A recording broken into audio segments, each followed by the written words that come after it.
ሰላም ሰላም፣ እንዴት ናችሁ የዩቲዩብ ቤተሰቦች ሁሉ? ሰላም አለን፣ እግዚአብሔር ይመስገን። ዛሬ እንግዲህ በዓለም ዋንጫው ጉዳይ እንግዲህ ተገናኝተናል ማለት ነው። ዓለም ዋንጫ እንግዲህ ከተጠናቀቀ ሳምንት ሊሆነው ነው ማለት ነው። በሳምንቱ ከች ብለናል ማለት ነው። ያው የዓለም ዋንጫው እንግዲህ እንደምታውቁት በጣም ቢዚ አድርጎን ነበረ። አንድ ወር ሙሉ በቃ ስለ ወሬያችን ሁሉ ዓለም ዋንጫ ቲክቶክ ላይም ገብታችሁ ካያችሁ ስለ ዓለም ዋንጫው፣ ስለ ሜሲ፣ ስለ ሮናልዶ ስናወራ በቃ የስድብ መዓት የምን መዓት በቃ ሀሳብ መስጠት እየተቻለ የስድብ መዓት ነበረ ስንቀራረብ የነበረው እና ኤኒዌይስ ግን ዓለም ዋንጫው በስፔን አሸናፊነት ተጠናቋል ማለት ነው። ስፔን በጣም አሪፍ ነበሩ። በጣም አሪፍ ማለት ሙሉ ዓለም ዋንጫቸው በጣም አሪፍ ነበሩ። ጎበዝ ናቸው የነበሩት። ጨዋታቸው፣ ቲም ማደራረጋቸው በጣም ጥሩ ላይ ነበሩ። ስለዚህ ስፔን ከአርጀንቲና ጋር ነበር የደረሳቸው ካስታወሳችሁ። ስለዚህ ስፔን 1-0 በጣም በጨዋታ ብልጥነት በደንብ አድርገው አሸንፈው በልጧቸው 1-0 አሸንፏቸው ዋንጫውን በልተዋል ማለት ነው። ትንሽ ሃይላይታቸውን እናይና ደግሞ እናወራለን ማለት ነው። እናንተ ብቻ ሰብስክራይብ አድርጉ። ይመቻችሁ። ስፔን እንደምታውቁት ሁሉን ነገር ብልጫውን ወስዶ ነበረ። ላይክ ሙሉ ለሙሉ ብልጫ ወስዶ ነበረ። ላሚን ያማል ብዙም ለከፍ ሲያደርግ ነበረ ኳሶቹን እንጂ ጥሩ እየተጫወተ ነበር። ግን ብዙ ጎል ማግባት የሚችለው ላሚን ያማል ነበረ። አይ ቲንክ ወደ 3 ኳስ ምናምን በደንብ አድርጎ ቢመታቸው ይገቡ ነበር። ቅጣት ምቷ ደግሞ በጣም አሪፍ ቅጣት ምት ነው የመታው። ይሄ ለምሳሌ ይሄ ጎል እኮ ጎል መሆን ነበረበት። ፋውል ለኔ ፋውል አልነበረ።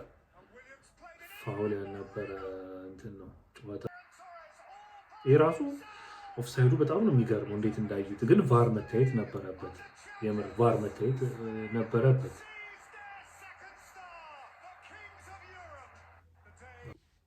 ምንም ጥያቄ የሌለው ነገር ነው። እንግዲህ አይታችኋል። ማሸነፍ ያለበት እንግዲህ አሸንፏል ማለት ነው። ምክንያቱም እንደምታዩት ነው ጨዋታቸውን በደንብ አድርገው ነው የበለጡት። እድሜ ለበረኛቸው ለአርጀንቲና በረኛ ጥሩ ነበረ። ዓለም ዋንጫ ላይ በአጠቃላይ ጥሩ ነበረ። የዛሬ 4 ዓመትም ካስታወሳችሁ ነበር። ግን ኬፕ ቨርድን እንዴት ተንቀጥቅጦ እንዳሸነፈ አይታችሁታል። ያውም በዳኝነት እገዛም እያለ ማለት ነው። ሌላስ ከኢጅፕት ጋር እንግዲህ ታውቃላችሁ ላይክ ሙሉ 90 ሚኒት ተሰርቀውባቸዋል። ላይክ የገባ ጎል አልገባም ይባላል።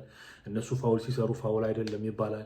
እና ይሄንን ሁሉ ከኢጅፕት ከማነው ከስዊዘርላንድ ጋር በቀይ ወጥቶባቸው ኤክስትራ ታይም እንግዲህ ሁሉንም ጨዋታ ስታዩት ኤክስትራ ታይም ፋውል የሆነ ቢጫ ቀይ ብዙ ነገር ታይቶ ነው እዚህ ድረስ የደረሱት። እና እንደነገርኳችሁ ደግሞ ቶፕ 20 የሚባል አይነት ቲም አንድ ሳይገጥሙ ደረሱ ማለት ነው። እና የዓለማችን ምርጥ ቲም ነው መባል ራሱ የለበትም ለማለት ነው። ኤኒዌይስ ግን መጨረሻ ላይ ከስፔን ጋር ደርሷቸው ስፔን እንግዲህ 1 ጎል ብቻ ተቆጥሮባት ዋንጫውን በልታለች ማለት ነው ከአርጀንቲና ጋር። እዚህ ጋር ሃይላይቱን እንዳያችሁት እንግዲህ በትንሹ ቁርጭ እንኳን ሃይላይቱን ሳሳያችሁ አይታችሁ ከሆነ አንድ የሞከሩት ሙከራ የለም ነበረ። እንግዲህ አርጀንቲናዎች 0-0 ታርጌት ብቻ ሳይሆን ኦፍ ታርጌት ኤክስትራ ታይም ልክ ላይ ነው አንድ የሞከሩ የሆነ ልጅ 5 ቁጥሩ።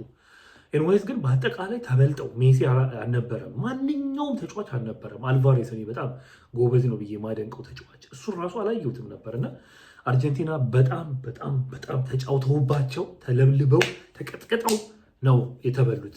ታወቀ ነው ለነገራችሁ። ዋናው ለነገራችሁ የፈለኩት ቶፕ 20 የሚባለውን ስላላገኙ ነው እዚህ ድረስ የደረሱት ነው። ልክ የዓለማችንን ትልቁን ቲም ሲያገኙ ግን እንዴት እንደሆኑ አይታችኋል። ከእንግሊዝ ጋርም እንግዲህ አይታችሁ ከሆነ በአሰልጣኙ ጥፋት ነው እንጂ ለ80 ደቂቃ እንግሊዝ በጣም በልጧቸው ነበረ። ግን በአጠቃላይ የአሰልጣኙ ችግር ነው እዚህ ድረስ ያደረሳቸው። እንግሊዝ ራሱ በጣም ነው የቀጠቀጣቸው ባለቀ ደቂቃዎች እንደነገርኳችሁ በአሰልጣኙ ጥፋት ስለሆነ ማለት ነው። ኤንዌይስ ግን ከስፔን ጋር የነበረው እዚህ ጋር እንደምታዩት በደንብ ተቀጥቅጦ ነው። የስፔን ደጋፊዎች እንኳን ደስ አላችሁ። እኔ አርጀንቲናን ስለማልወድ ደስ ብሎኛል። ስፔን ብዙም አልደግፋቸውም፣ ግን አርጀንቲና ስለምጠላቸው ብቻ በሜሲ ምክንያት ብቻ ሳይሆን አርጀንቲና ያው ታውቃላችሁ ለሰው ያላቸው አመለካከት፣ ለጥቁር ሰው ያላቸው አመለካከት በአጠቃላይ አጫወታቸው ራሱ አይታችኋል። ድብድብ ሪሲሊንግ ነው እንጂ የሚመስለው ሌላ ነገር አይመስልም ነበር። እና በሱ በአጠቃላይ ሳየው አርጀንቲና አይመቹኝም። ስለዚህ ለስፔን ደጋፊዎች እንኳን ደስ አላችሁ፣ እኔም ደስ ብሎኛል ማለት ነው።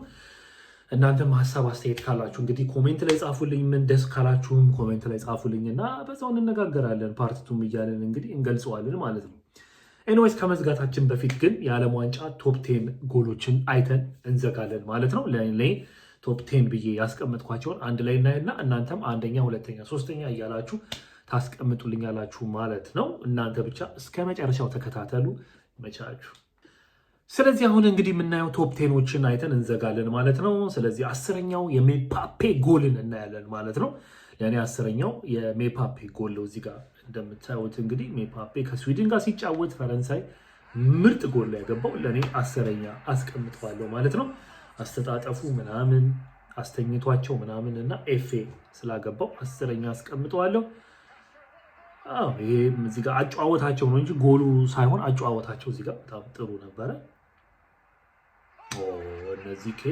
እነዚህ በጣም ያልተገመቱ ቲሞች ናቸው። በጣም ይችላሉ እነዚህ። ይሄ ራሱ እንደዚህ አይነት ቁርጥ ጎል በጣም ነው የሚመችኝ። በጣም አሜሪካ ያገባው በጣም አሪፍ ነው። ጉዬ በጣም ምርጥ ጎል ያገባው ይሄ ዋው! ይሄ በጣም ይሄ ግን እኔ ሳያስበው መሰለኝ እኔ ክሮስ ያደረገው ነው፣ ግን አሪፍ ጎል ብዬ አስቀምጬዋለሁ ማለት ነው። ያ አሪፍ ጎል ነው። 4ኛ ጥሩ ነው። አሪፍ ጎል ነው። ይሄ በጣም ኖርዌያዊ ተጫዋች ራሱ ወደ እንግሊዝ የት እንደሚጫወት አላውቅም፣ መመረጥ አለበት። ይሄ በጣም አሪፍ ተጫዋች ነው። የኔማርን አይነት ክህሎት የሚያዘው ጎሉን ራሱ እንደምታዩት ነው። በጣም ምርጥ ኤፌ ነው። አልቫሬዝ ምን አይነት ኤፌ እንደሆነ እያያችሁ ነው። ይሄንን የነገርኳችሁ ኬቨርዶች በጣም ነው የሚችሉት። ስለዚህ ለእኔ አንደኛ ይሄንን አስቀምጨዋለሁ። ከአርጀንቲና ጋር ነው ያውም እንግዲህ የተጫወተውና ከ1 እስከ 10 ይሄንን አስቀምጫቸዋለሁ ማለት ነው። ኤፌ ጎሎች በጣም ስለሚመቹኝ አንደኛና ሁለተኛ የኬቨርድና የአልቫሬዝን አስቀምጨዋለሁ ማለት ነው። ቁርጥም የሚመቻችሁ እንግዲህ በምግቡ ሳይሆን በኳሱ ቁርጥ የሚመቻችሁ እንግዲህ እንደዚህ አድርጌ አስቀምጨዋለሁ። የኬቨርድ ግን በደንብ እንነጋገርበታለን ማለት ነው። ስለዚህ እናንተም እስቲ ኮሜንት ላይ ከ1 እስከ 10 አስቀምጡልኝ። እዚህ ጋር ያስቀመጥኳቸውን አንደኛ፣ ሁለተኛ ብላችሁ ማስቀመጥ ከፈለጋችሁ አስቀምጡልኝ ማለት ነው። የኳስ አፍቃሪ ከሆናችሁ ይህን ቪዲዮ ላይክ እያደረጋችሁ ሼር እያደረጋችሁ ቤተሰብ እንሆናለን ማለት ነው። በሌላ ቪዲዮ እንገናኛለን ማለት ነው። ይመቻችሁ። ቻው